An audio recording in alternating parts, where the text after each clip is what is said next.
Daf Yomi, Tractate Bava Batra, page 160b, top of the page. We just started the parak of Get Pashut, the last parak of Bava Batra, and at the top of the page with the word Ze Pashut. This is referring to an ordinary document, Bechasom, and when the verse states, and seal them, Ze Mekushar, this is referring to a tied document. V'ha'ed, shnaim, edim, shlosha ha'ketzad, shnaim lishot, shlosha l'mekushar. The next phrase, and seal them, this is referring to a tied document. The next phrase, and call witnesses, which more literally would be translated, and have witnesses bear witness, is interpreted as follows: and have witnesses bear v'ha'ed. This indicates the need for two witnesses, as the term witness, ed, in the Torah generally refers to two witnesses. As to the word witnesses, edim, this additional term indicates the need for three witnesses. How so? How can the verse call for both two witnesses and three witnesses? Rabbi Chanina explains, two witnesses are required for an ordinary document, and three are required for a tied document. Ve'efoch ana mitoch shenis rabba biksharav nisrabba be'edav. The Gemara questions this explanation, but I can just as well reverse it, requiring two witnesses for a tied document and three for an ordinary one. The Gemara answers, since the tied document requires more to be done with regard to its ties, it stands to reason that it requires more to be done with regard to its witnesses, requiring three rather than two. Ra from Amar mehacha ve'ekach es Sofer hamikne.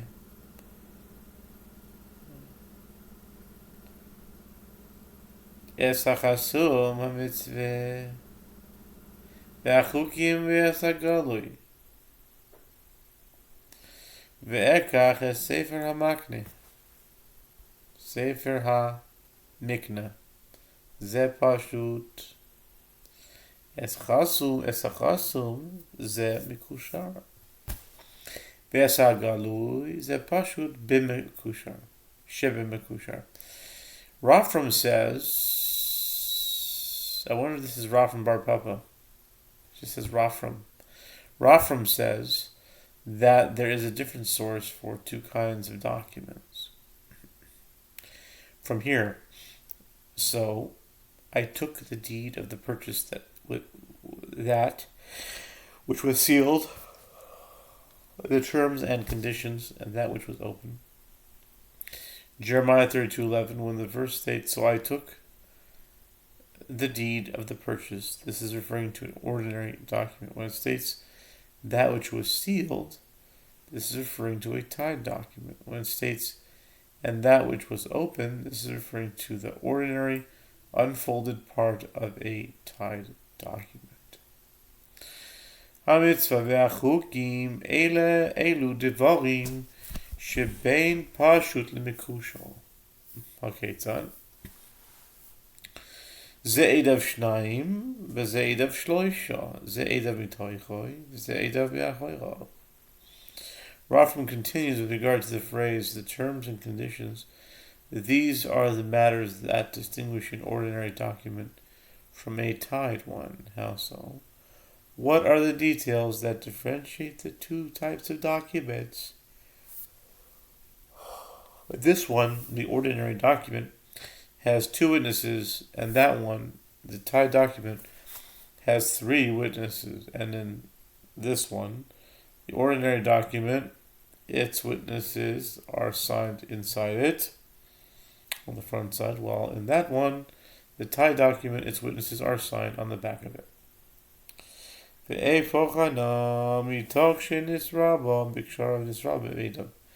Gemara questions this explanation, but I can just as well reverse it, requiring two witnesses for a tied document and three for an ordinary one. The Gemara answers, since a tied document requires more to be done with regards to its ties, it stands to reason that it requires more to be done with regard to its witnesses, requiring 3 rather than 2.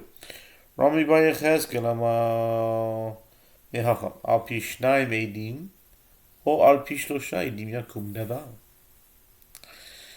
אם תזכיים עדוסון בשניים, למה פרט לך בשלושו, למה לך שניים לפשוט, שלושו למקושו. Rami bar Yechezkel said that there is a different source for 2 sets of halachot, for 2 types of documents from here. At the mouth, the mouth of 2 witnesses, or the mouth of 3 witnesses, shall a matter be established. Deuteronomy 19:15. If witnesses' testimony is established for 2, why did the verse specify for you that it is established for 3? Which is self-evident. Rather, this verse serves to tell you that there is a requirement for 2 witnesses for an ordinary document and a requirement for 3 witnesses for a tie document. It's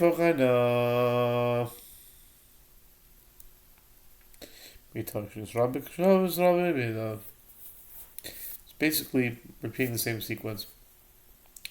The Gemara questions and explanation, but I can just as well reverse it. Requiring 2 witnesses for a tied document and 3 for an ordinary one. The Gemara answers, since the tied document requires more to be done with regards to its ties, this stands to reason that it requires more to be done with regard to its witnesses, requiring 3 rather than 2. V'hani lahachi hu de'asu kol chad v'chad l'miluseha de'asa l'chiditanya. So the case of Yekto, because of the Sofer b'chasom, Eitz Tova k'mash b'lan, the ekach Sofer ha'mikneh, achi havi mas al pi shnayim edem al pi shloshim laki shlosha l'shnayim v'pluk zer b'kiv rabbanan. The Gemara asks, and is it so that these verses are coming for this purpose, to teach that there are 2 types of documents, but each and every one of them comes for its own purpose. The first verse comes for that which is taught in Braita, when the verse states, they shall buy fields for money and subscribe the deeds and seal them and call witnesses. Jeremiah 32:44. Is merely to teach good advice, that people should carefully document their purchases in order to provide permanent proof of purchase. When the verse states, "So I took the deed of the purchase," Jeremiah 32:11, this is merely how that incident occurred. And the phrase is not intended to teach any halachot. When the verse states, "in the mouth of 2 witnesses," or at the mouth of 3 witnesses, shall not be established. Deuteronomy 19:15, it is stated in order to juxtapose 3 witnesses with 2 witnesses for several reasons, as delineated in the dispute between Rabbi Akiva and the rabbis. Makot 5b. Okay. El lav v'mekushar d'Rabbanan v'kras machlu yalma. The Gemara explains rather the entire institution of the tie document is rabbinic in origin. And all these verses that were cited above by various Amoraim were intended as mere support for the concept of a tie document as opposed to actual sources. V'taimei mai t'kina Rabbanan v'kushar asra d'chahane havu v'havo kapti tova u'megarshi n'shayu v'avdi Rabbanan t'kanta Adahachi v'achim shava adaytayu. The Gemara asks, and what is the reason that the sages instituted a tie document? The Gemara explains that there was a place where there were many priests, and they were very quick-tempered, and they would seek to divorce their wives impetuously. The halacha is that a priest may not marry a divorcee, even his own ex-wife. These priests who acted impetuously often regretted having divorced their wives. Therefore, the sages instituted an ordinance that the bill of divorce for these people should be of the tied format, which is a long, drawn-out process, hoping that meanwhile their composure would be regained and they would reconsider their decision to divorce. Ve'atenach, no, hatenach, gitin, shtaro yismai, yikalmemo, kadei shelo yichalek ben gitin shtaro yis. The Gemara asks, this works out well for bill of divorce, because you want to delay the divorce. But what can be said with regard to other documents?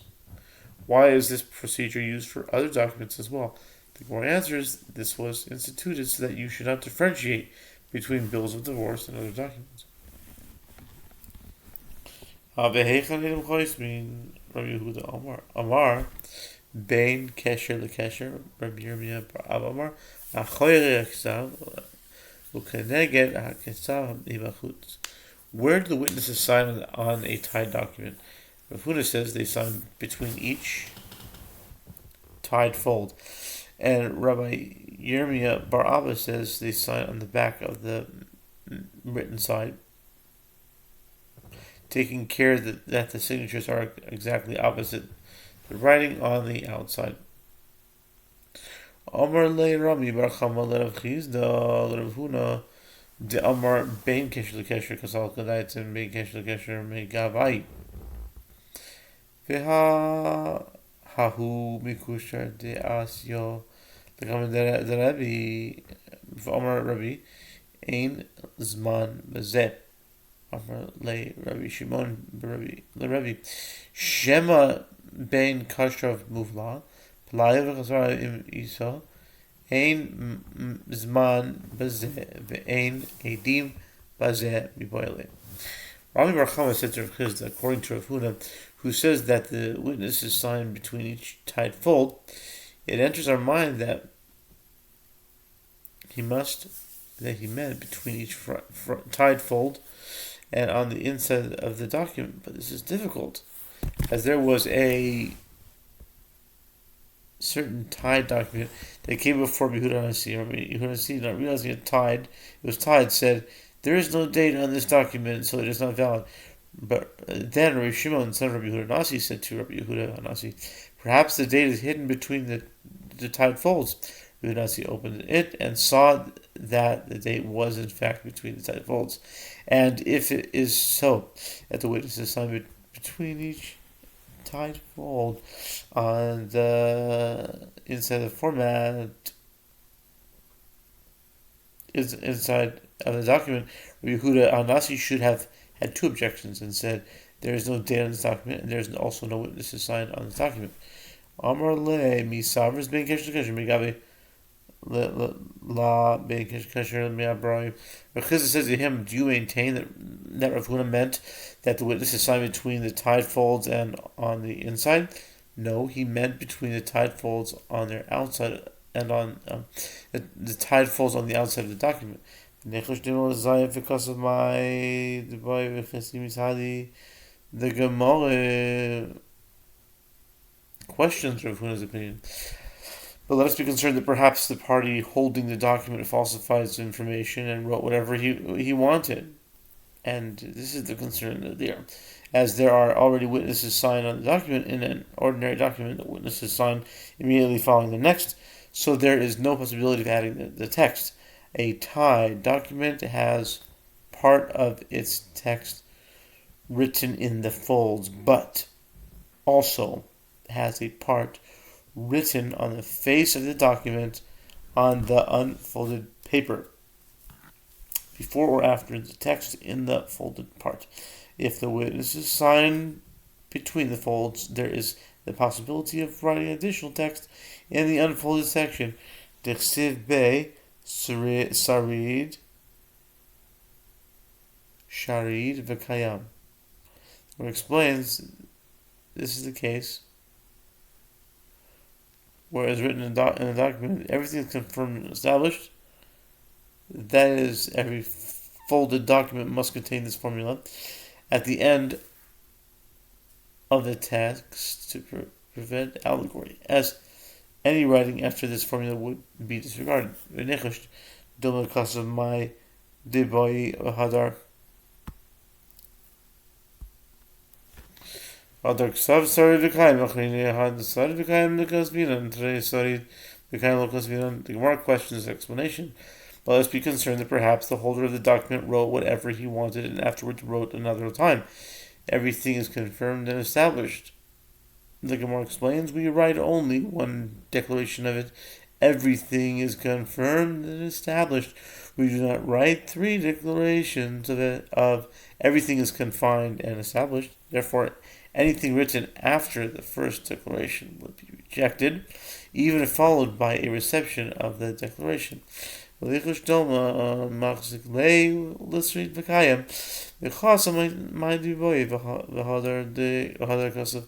Seir Kayam Amar Rabbi Yochanan Talui Mikayemes Kshero.